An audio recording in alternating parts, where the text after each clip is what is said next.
My name is Liz Worth, and I'm the author of No Work Finished Here.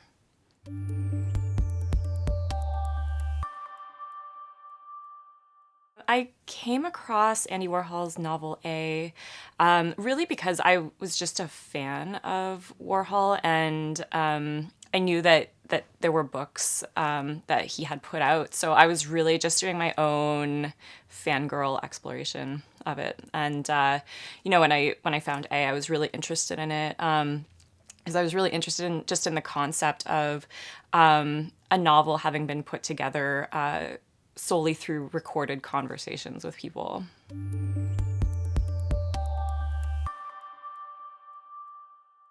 When I first started reading it, I was in college and I was going to journalism school. And I was realizing along the way in school that what I really wanted to write was poetry and fiction.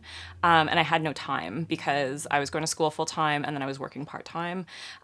So the only time that I had to read or do any other kind of writing was really when I was on the bus on my way to school. So I would just be reading going back and forth every day. And it's a really difficult book to read because it wasn't edited, right? So it is just people talking. Sometimes there are a lot of different voices in there.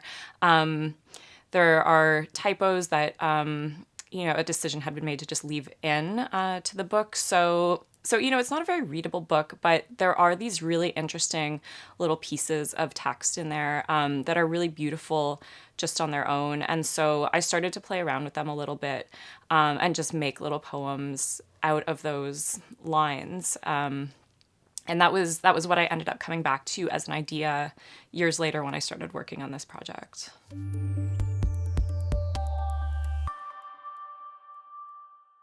I didn't think of No Work Finished Here as a conceptual project when I started. I was really just doing this as a project for myself. I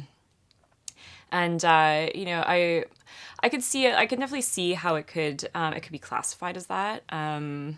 But I'm also really cautious around the term conceptual because I can find it can be dismissive sometimes of a piece of work.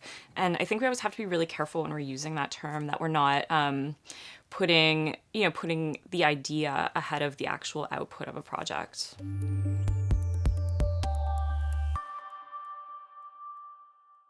How do I position myself as a woman in the world of conceptual poetry? I don't really walk through the world thinking of gender in a conscious way. I don't think, I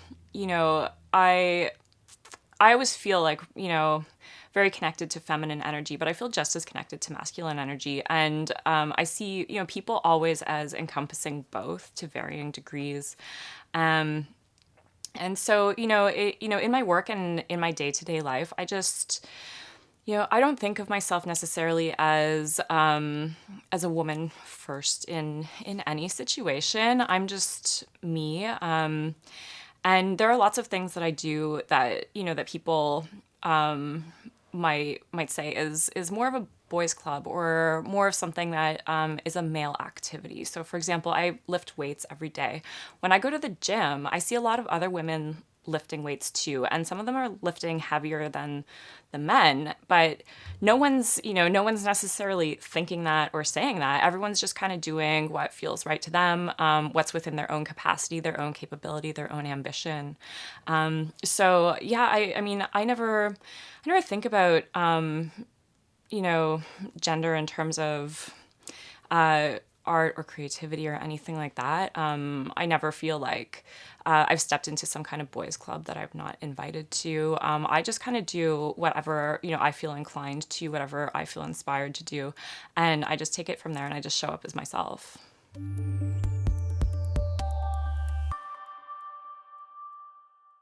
When I started this project, I didn't really think of the actual time commitment that would be involved in it. I didn't think of the length of the project.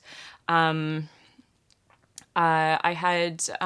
was really feeling like I was just kind of between projects.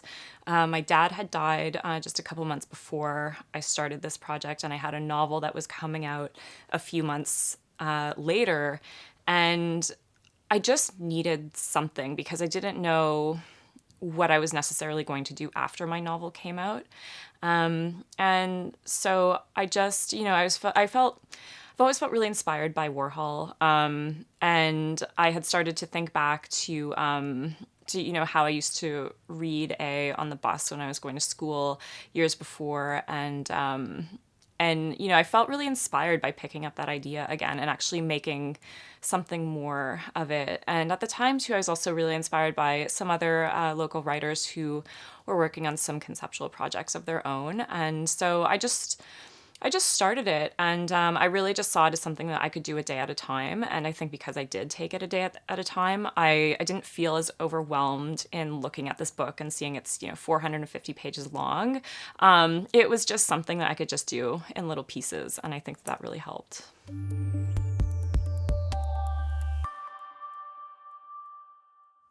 Putting this project online, it was really great. I felt that it really helped me stay connected to readers who already knew me. I think it really helped me find a whole new audience as well along the way.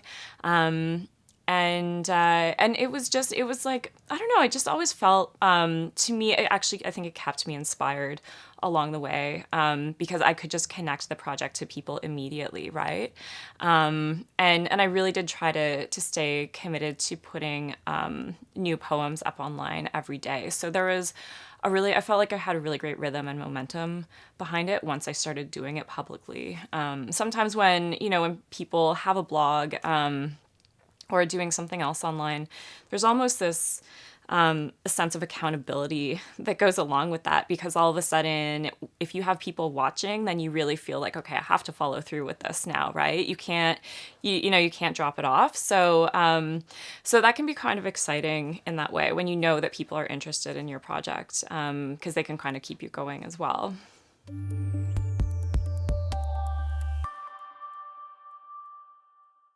Doing this rewrite of Andy Warhol's A was a bit of a different project for me because I'd never worked with someone else's text in that way before. But if I think back to other work that I've done, like my first book, Treat Me Like Dirt, that was an oral history of punk in Toronto. So I was taking interviews from a lot of different people and using other people's words to put a book together that in the end became my book. And I really felt that that No Work Finished Here became that as well.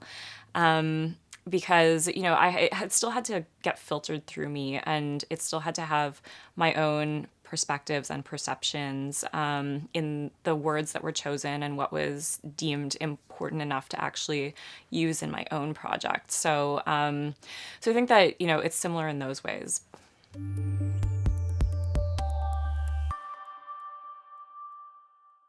I would pick different words probably than someone else would if they were to do the same rewrite of this book. So, would I invite someone else to do that? I would definitely be interested, in seeing what someone else might come up with, because I do think that we all bring different experiences to everything we do. And so something that I think is really important to say, someone else might not pick up on at all, and they could have a completely different perspective or different opinion on which words or phrases they would choose from a page to actually highlight and work with. So it would be really interesting to see what someone else might do with that.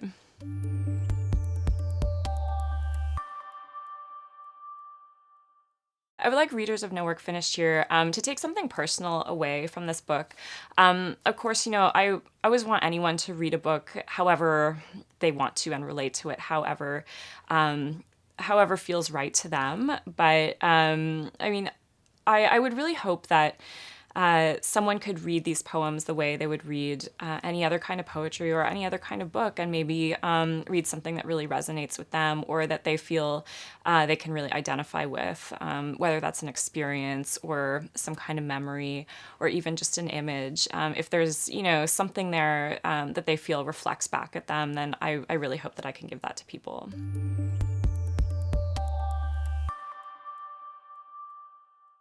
People aren't equipped for my filth.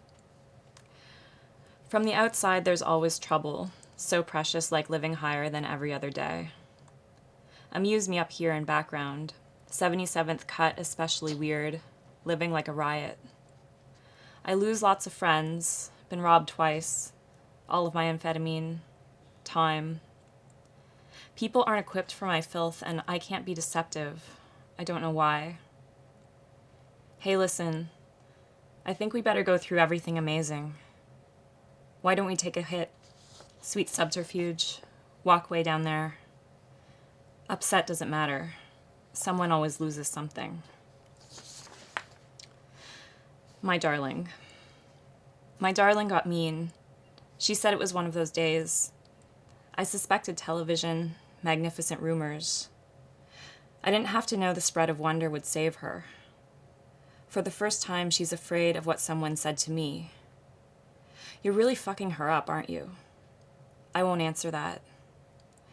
They don't want to think of her in last night's visit, pressure recorded as blood.